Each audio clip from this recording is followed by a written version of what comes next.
Hello, and a very warm welcome to National Book Festival Presents, brought to you by the Library of Congress. My name is Marie Arana, and I'm the Literary Director at the Library of Congress. And now that we're here on the verge of Gay Pride Month, June 2020, we'd like to mark the 50th anniversary of the first celebration of this landmark moment in American history. We're very fortunate to have with us today Eric Cervini, who is a distinguished and accomplished scholar who has done his research actually at the Library of Congress. And it's a special thrill to see somebody through the process of writing a book and publishing a book and then bringing it to us in a broadcast moment like this. So we want to welcome Eric. His book is called The Deviance War, The Homosexual versus the United States of America. And interviewing him today is Roswell Encina, my very talented colleague, who's a former journalist, but is now the Chief of Communications at the Library of Congress. Roswell, over to you. Well, thank you, Marie, and good to see you, Eric. Happy Pride. Happy Pride. Thank you so much for having me. And congratulations on this book. I should say it's a very hefty book. As Marie mentioned, you did your research here at the library, and thank you for sending me an advance copy. It was truly a wonderful thing to be reading the past couple of weeks. I was able to be educated myself by everything that's in that book, and we are very excited that you did, of course, all your research at the Library of Congress. Oh, well, thank you so much for making this book possible. And I should assure viewers that a big chunk of the book are endnotes. So, and a big portion of those endnotes come from the Library of Congress. So I truly couldn't have done all of that research without all of y'all's hard work. And of course, that's music to our ears. Now, as Marie mentioned, this year we are celebrating the 50th anniversary of Pride in this country. It happened in 1970, a year after the Stonewall Riots of 1969. So I know we have a lot to talk to here in our very limited time. So the title of the book is The Deviance War. Who are you referring to as the deviant? So you would assume that it's primarily Frank Kameny, and it is. I mean, the book is told through the eyes of the grandfather of the modern gay rights movement. And, you know, I chose a word that was ambiguous because even though he is a deviant as classified by the United States federal government, which was purging alleged homosexuals from its ranks during the McCarthy era, and they would use that word taken from psychiatrists. But, you know, the book is telling a larger story about America in the 1960s, and especially the homophile movement, as the pre-Stonewall gay rights movement was called. And we're using Frank and his eyes and experiences as a lens to really understand a larger phenomenon of not just him as a white gay guy creating change, but also other deviants throughout the entire country who were influencing him and also were influenced by him, whether they were trans activists, lesbian activists, people within the Black freedom movement. So I certainly use the term deviant as a broad tent. Now, there's some statistics here that are quite alarming that I think many people are unaware this was happening in the US in the mid-20th century. You write in your book, after World War II, homosexual arrests, including those for sodomy, dancing, kissing, or holding hands, occurred at the rate of 1 every 10 minutes, each hour, every day for 15 years. In some, 1 million citizens found themselves persecuted by the American state for sexual deviation. Your book does portray a nice landscape, I won't say nice, but a good description of gay life in the United States in the 50s and 60s. And as you mentioned, you were talking about Frank Kameny. There were a lot of men and women before Stonewall that came before that riot and did their part for LGBTQ rights. Who is Frank Kameny? Well, Frank Kameny was first and foremost an astrophysicist. He was a PhD graduate from Harvard University, studying in their phenomenal astronomy program, and was becoming an astronomer at the very launch of the space race. He started his government job as an astronomer within weeks of the launch of Sputnik. So you could not have chosen a better profession within the sciences in a better time. But unfortunately, the government found out that he was gay. And so he became one of the victims of the gay purges, or what other historians call the Lavender Scare. And he essentially was the first to fight back, taking his case against the government to the Supreme Court. And when that didn't work, he kept fighting as he would for the rest of his life, and essentially constructed what we now know as gay pride. You mentioned, the landscape. Then, if the federal government or your employer found out you were gay, or even just suspected of being gay, you'd be fired or laid off. I mean, it's kind of obscenely. If people look back of the reasoning that why they were doing this, they were assuming that if you were gay, you could either easily be blackmailed, or they could assume that you were a Russian spy even. Where did that thinking come from? And I know there's, in your book, you even list the 13 reasons that the CIA mentioned why you can't trust a homosexual in the federal government. Yeah.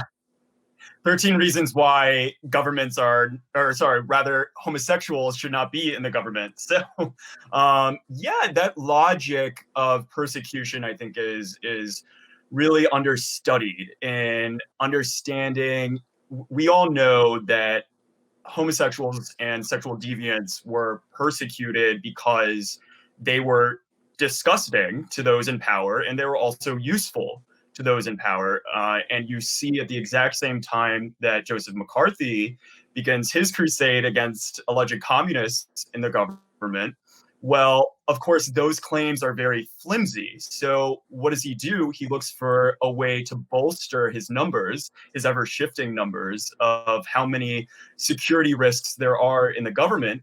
And one of the ways that he and his allies do that are by saying, well, it's not just actual communists or those who are fellow travelers who are security risks. We have a whole nother group of security risks who are sexually deviant and are necessarily secretive about their sex life, their second life, and therefore they're susceptible to blackmail by communist agents. So that reasoning allowed, that national security rationale allowed the gay purges to continue for decades. And so that is what Kameny really was up against, and having to debunk and disprove that rationale and show that it was unconstitutional, arbitrary, and rooted in prejudice. Set the scene for us. I mean, the federal government and the Metropolitan Police here in DC, and maybe police departments across the nation, were going through big lengths pretty much of just trying to arrest both gay and lesbian citizens of this country, like staking out at parks, or here in DC, it was at Lafayette Park, which is the park across the White House right now. Could you explain that for folks who don't understand what was going on at that time? Well, you have to remember that in almost every single state, homosexual activity, especially sodomy, was illegal at the time. And even if sodomy itself wasn't the charge against sexual deviance, then there was public indecency or loitering or vagrancy often. And so there really was a regime of police departments working in tandem with the FBI, working in tandem with the Civil Service Commission, where, they're in all public spaces, in public parks, public restrooms, train terminals. Most cities had a morals division or a vice squad, and those police officers were specifically assigned wearing tight-fitting clothes, usually young, good-looking men, standing at urinals in restrooms, or in Frank Kamey's case, literally hidden in the ceiling above him, watching through a ventilation grill, simply there to catch alleged homosexuals. And that essentially created a second-class citizenry within the United States, because once you were arrested, that followed you for the rest of your life. When did it click for Frank Kameny? I know he didn't really seek out to be, an activist here. He was an astronomer. He went to Harvard. Then he got fired. What made him click to realize, I've got to do something? I think for the people who knew him, he was a very eccentric man. He had he was very passionate about what he believed was right, and he would always say that I know what is right, and if society disagrees, then I will continue fighting for what I know is right, and society will eventually catch up with me.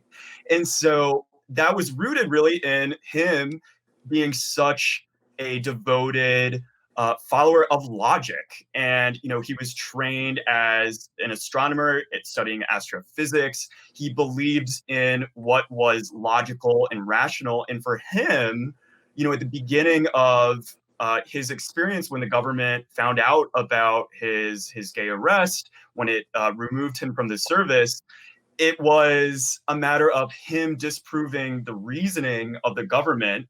So when they would say, you're a homosexual, therefore you're a security risk, he would say, well, how am I a security risk if the entire world knows that I'm gay? Or if you want to claim that I'm morally bad, I know as a scientist, as an atheist, that is arbitrary and illogical. So I'm going to prove that fact by making my own arbitrary claim, which was to be gay, homosexual activity was morally good. And that is what I argue is one of the first iterations of what we now celebrate each year, each June, as Pride.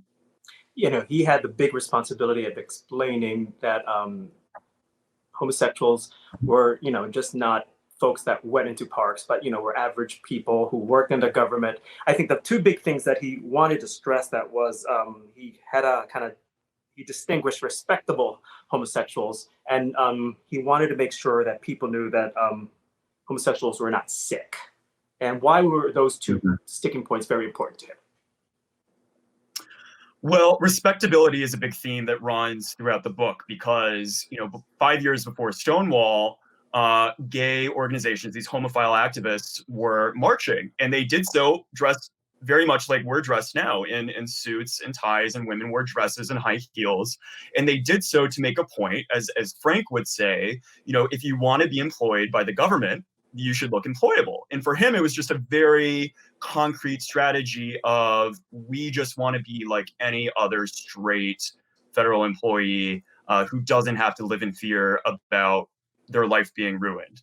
And so that's where the respectability came from. But eventually, as the 60s progressed, and as you have a new generation of activists, especially after Stonewall, who said, that's self-defeating. If you're just trying to fit in and assimilate, even if it's for strategic reasons, then what's the point? What is even the point of fighting? And so that's the conflict you start to see, and it unravels through the book. And as for the medical side of things, very similar to the national security rationale. The reason that the government was able to say that gays and other sexual deviants shouldn't be allowed in the government was because they were mentally unstable, right? So there's yet another layer to their reasoning, where part of why gays were susceptible to blackmail was because they were psychiatric or psychologically unstable, right? Or untrustworthy. And so you see all these different, reasons for why the government is looking for ways of persecution. Now, Frank was the leader for the most part of the Machine of Washington Association here in DC, and there were a couple other several organizations popping up all across the East Coast and on the West Coast. But there was a time that they were really not getting along. Why was that the case? Is it because everybody wanted to approach it differently? And, Frank was very, strict about it. As you mentioned, he wanted people in suits and ties while they were picketing, but not everybody saw it that way. Exactly. And it really was a regional difference as well, especially that divide within the homophile movement prior to Stonewall and even after was along the lines of West Coast versus East Coast. And what you see in the West Coast, which was very important, and you see in the numbers of how large these organizations were, the Mattachine Society of Washington only got a few dozen members at its peak. But then you have organizations like SIR in San Francisco, that have thousands of members, because they say, well, it's not just about lobbying or just about lawsuits or just about, really dignified demonstrations. It's also about providing community, providing social events. And then once we provide that community, we can use those numbers to attain political power. And so you see these two different philosophies, and there are pros and cons of each. And I think Frank eventually saw the benefits of having sheer magnitude, sheer numbers. And you see that in 1970 at the very first Pride celebration. And Frank was very busy, I should say, and he struggled financially because he couldn't find a full-time job because of what happened. But aside from being the head of the machine of Washington, he was also taking and helping other federal employees who were fired or let go from their jobs. And he was acting like a lawyer, even though he wasn't trained as a lawyer. Why do you think it was very important for him to be representing other federal employees who were let go? Well, you have to remember at the time, the American Civil Liberties Union, beginning in, as soon as they had their first case of someone coming to them saying, I have been fired from my job for being gay, will you take my case? They would say no. And they had a strict policy saying, we will not help gays or security risks fight the government. And Frank was really the first one to persuade the Washington chapter of the ACLU to start taking these cases. But one of the ways he was able to do that was by handling the administrative side, because you can't really take a case to court unless you've exhausted all of your administrative possibilities of fighting it. So appealing it to the highest levels of the Pentagon, of the Security Clearance Office, and rather than waiting for someone who was a trained attorney to take these cases, and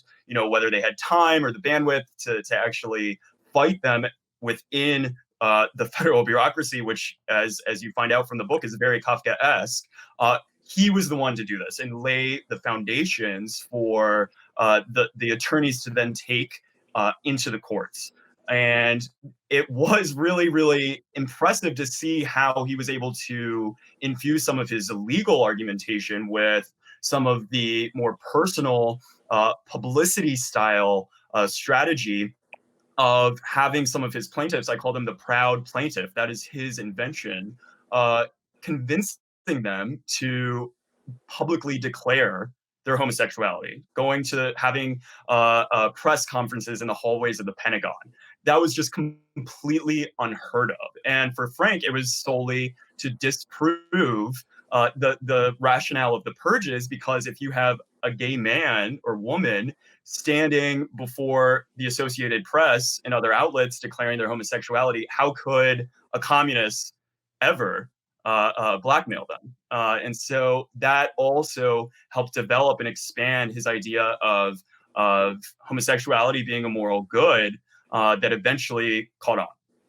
So Frank is right in the middle of American history right now. There's two big names that pop up in your book that people will recognize immediately: J. Edgar Hoover, and the other one is President Johnson's senior advisor, Walter Jenkins. We'll get to J. Edgar Hoover here shortly. Who is Walter Jenkins, and what happened to him? And this really kind of put, I should say, Mr. Jenkins' experience, the gay rights position really in the forefront. Right. And a lot of people know or might have heard about his story. And Walter Jenkins was really President Johnson's right-hand man. Ever since meeting him in Texas, he'd been with him for decades. And was, there's a quote from, someone in the Washington Post saying, Walter Jenkins knew more or had more access to classified material than anyone in the White House. And one night, days before the 1964 election, he was arrested for homosexual activity in the basement restroom of the YMCA. And so then the question arises, if you have someone who has access to all the classified material available to the president, who is arrested for homosexual activity, does that mean that he was susceptible to blackmail? Was he a security risk. But the problem with that was that J. Edgar Hoover, if he were to grant that as a fact, then that would have meant that he and his bureau had failed. And so it put the government, including LBJ, including the FBI and the Secret Service, into a very awkward position where they had to eventually declare, well, yes, he may have been, susceptible to these homosexual activities, but he wasn't a security risk. He was okay. And so people like Frank Kameny and even the Washington area ACLU, they leap upon that and say, well, if he's not susceptible to blackmail, then why are you still claiming that all these other people who are openly gay and who have less to hide are susceptible to blackmail? So just further debunking parts of the rationale that the government kept using to justify its persecution. So your book does a great job of going through the 50s and the 60s and maybe the very small baby steps that they were able to do of doing marches and picket lines from California to DC to Philadelphia to New York. But it kind of all changed overnight after the riots at Stonewall. How was that the tipping point that changed everything? Yeah, and I love that you said changed everything, because what I tell to everyone is Stonewall didn't start everything, but it changed everything. And really, like we talked about earlier, it was a matter of numbers. So you had these organizations that were organizing, maybe a few more than a dozen organizations across the country were organizing in the early 60s, and those numbers grew slightly. But then you have this moment of violent resistance in June 1969 that actually gets media coverage, and suddenly a new generation of activists who had already been very active in women's liberation, in the anti-war movement, suddenly seeing, oh, this is another outlet for us to start fighting for structural revolutionary change. And so you see the rise of new groups like the Gay Liberation Front, and then after that, the Gay Activists Alliance in New York, and you start to see a bit of a struggle of not just power, but also philosophy with organizations like the Mattachine Society of Washington and individuals who previously had been able to really get their way through, just sheer force of personality, like Frank Kameny, and suddenly that's not enough anymore. And you see big changes within the movement, and but a lot of the rhetoric, you hear "gay is good" constantly after Stonewall, but Frank Kameny and other activists had already been using that phrase. So it was a big change, but those changes were possible because of people like Frank. Now, finally, in 1975, Frank finally got some good news. Let me just read something from your book. On July 3, 1975, the General Counsel of the CSC called Frank Kameny with the news. Later that day, the CSC would announce that homosexual conduct no longer disqualified American citizens from federal employment.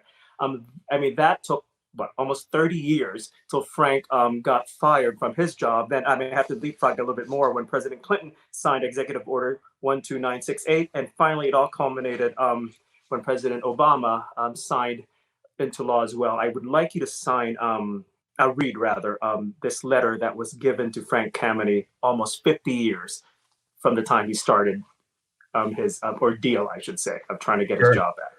Sure. And this was in June 2009.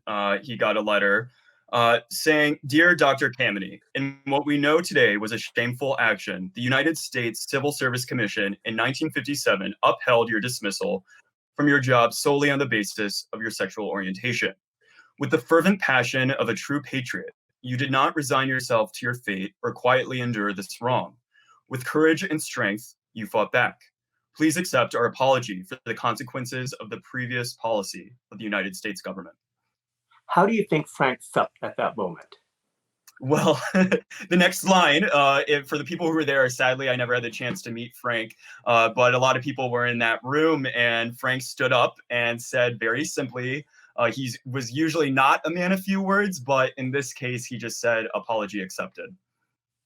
I do have some questions that we gathered through the library's social media. So let me just ask a couple. I got a question from the Senate Glass Caucus, which is an association of LGBTQ Hill staffers who work in the Senate. Their question is, as out LGBTQ Capitol Hill staffers, how can we continue the legacy of gay rights activism from the 50s and 60s while persuading folks with various political, social, and religious beliefs? I think that's a great question. And I think it is investigating and exposing and fighting against policies that currently exist that continue. So even though, President Obama ended Don't Ask, Don't Tell, a lot of people think the fight is over, but trans Americans currently can't serve in the military. 28 states have no comprehensive protections for sexual orientation or gender identity. There is currently a war against trans children by the Republican Party in states across the country. And the fight that Frank Kameny and others started continues. And I think a big thing that we should remember this Pride season, this month, is that Pride is synonymous with resistance.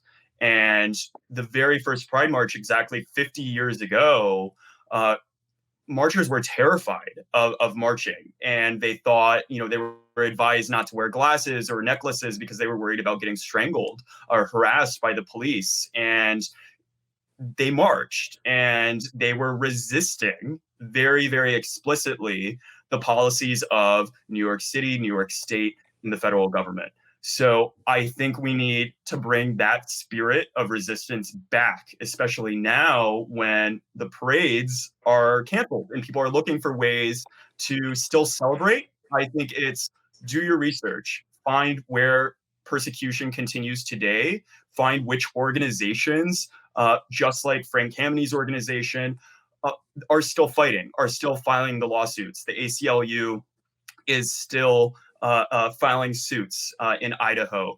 The Silvia Rivera Law Project is still protecting trans immigrants who are being persecuted right now during this pandemic. So I think finding those organizations that are doing the work and supporting them, that's how you can make that change. And you can do that as a federal worker. You can do that as someone who's unemployed. You can find out, ask the questions, how can we help?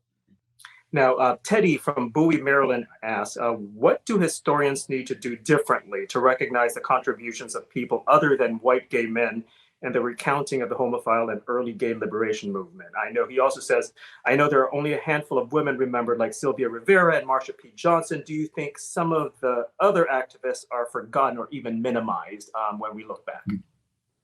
Yes, 100%. And I think it is the moral obligation of not just historians, but anyone who identifies as a cis white gay man or any one of those things to be doing that research, because it's easier to erase people. As a historian going into an archive, going into Frank's papers, for example, yes, he did a lot of amazing work, but he was privileged enough to keep a lot of those materials. He had somewhere to put them. Sylvia Rivera, slipping in and out of homelessness throughout her life, had nowhere to keep all the records of her activism throughout her entire life. So it's much harder for historians to tell her story, but we still have the obligation to do that extra work. And there are ways of telling the story. So even though this book is told largely through Frank's eyes, you can still make the connections as a historian and do the work of saying, all right,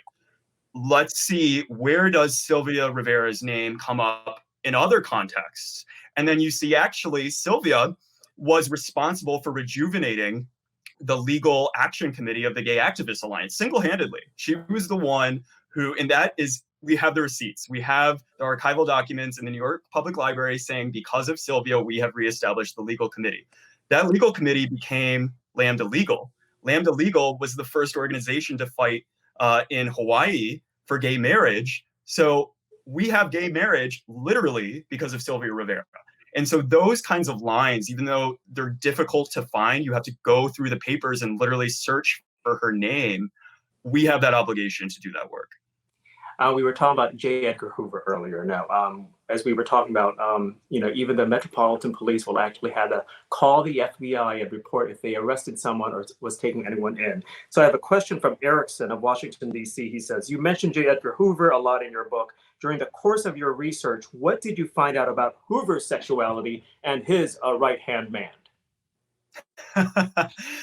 So I defer to other scholars on their evaluations of his sexuality, and I keep my hands off from that. But I will say this: he was obsessive about protecting his image more than anyone I've ever researched, and combating any instance of the press or even individuals of organizations questioning his sexuality. And there's an 1,000-page plus FBI file on the Mattachine Society alone.